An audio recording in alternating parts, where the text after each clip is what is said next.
his household stove. But his wife had changed. Her skin grew pale. Her lips became unnaturally red. She rearranged furniture at night and screamed whenever he tried to move it back when he raised a hammer to smash the stove. I first heard this story from an old security guard who used to work night shifts in Hong Kong during the 1980s. He was the kind of man who never exaggerated. No dramatic voice, no ghost story performance. He just told it flatly, like he was reporting something he still wished he could forget. According to him, it happened in Admiralty in 1981. At the time, the district was changing fast. Old streets were disappearing. Shopping malls, office towers, sky bridges, and NTR connections were rising everywhere. Hong Kong was becoming modern, bright, efficient. But one newly completed commercial tower had a problem before it even opened. The building looked impressive from the outside, but the local workers whispered that the land had a bad history. Some said that in the 1950s, the site had been connected to a child trafficking hideout. Children had gone missing in the district. Posters had been stuck to lampposts. Families searched for sons and daughters who never came home. During construction, workers supposedly found small bone fragments in the foundation. The matter was never officially discussed. The building was completed anyway. Before tenants moved in, several night guards were hired to watch the empty tower. One of them was a man named Lee Kyung. He had found the job through a small classified ad in the newspaper. Nothing special, just a simple night security job. With him were a few other guards. Uncle Hong, the most experienced among them, a cheerful man everyone called Fatty, and a middle-aged guard nicknamed Mr. Kowloon. One night, they gathered in the security room and cooked hot pot. That part always makes the story feel real to me. Men trapped on a midnight shift, trying to make the empty hours less lonely with food, steam, and jokes. Then all the CCTV monitors turned to static. At that exact moment, Mr. Kowloon grabbed his throat. He collapsed before anyone could help him. The official explanation was that a tiny bone fragment had lodged in his windpipe. An accident, they said. But the guards swore that when the screens went dead, they saw something in the corner of one monitor. A small figure. A boy in red. A few days later, Uncle Hong died at home. Neighbors heard loud clattering from his kitchen, followed by silence. When police entered, they found him collapsed near the stove. The stovetop was blackened, as if flames had burst from inside it. In the soot were tiny handprints. A Taoist priest was called. He said the stove was the gate of life in a household. If something had forced that gate open, spirits could enter. Then he looked at Lee Kyung's birth details and went pale. Lee Kyung, he said, had been born in the darkest alignment. Yin year, yin month, yin day, yin hour. His wife was pregnant, and whatever was inside the building was not truly after him. It wanted a child. Fatty was next. He resigned, packed his things, and tried to leave the city. But while driving through a tunnel, his car crashed into the wall. CCTV footage was reviewed afterward. The back seat looked empty, until, for 1 second, a red blur appeared behind him. After 3 deaths, the building's opening was postponed. By then, everyone had a theory. Some said the spirits of trafficked children wanted revenge. Others said one child had become something darker, something that didn't care about justice at all. The haunting got worse. Guards saw a red-clad boy reflected in elevator mirrors. His face never appeared directly,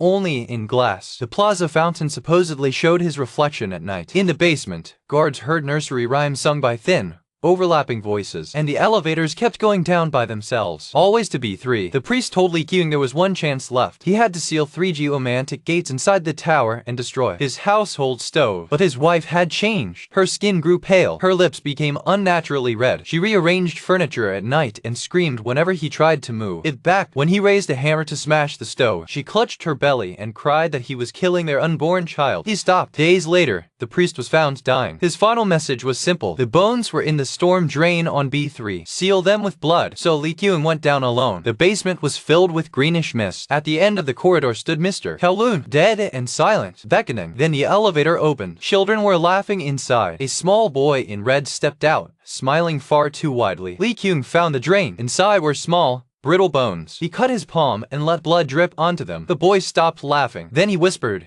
"At last, your blood is mine." Lee Kyung's wife went into labor soon after. She delivered a child. Whether that child was human, nobody knows. But even years later, guards still claimed the elevators returned to B3 by themselves. Pregnant women said they felt dizzy inside the mall. Some heard a child humming behind their shoulder. Today, the tower is bright, clean, and crowded. But if you ever take an elevator in Admiralty and it starts descending on its own, I would get out before B3.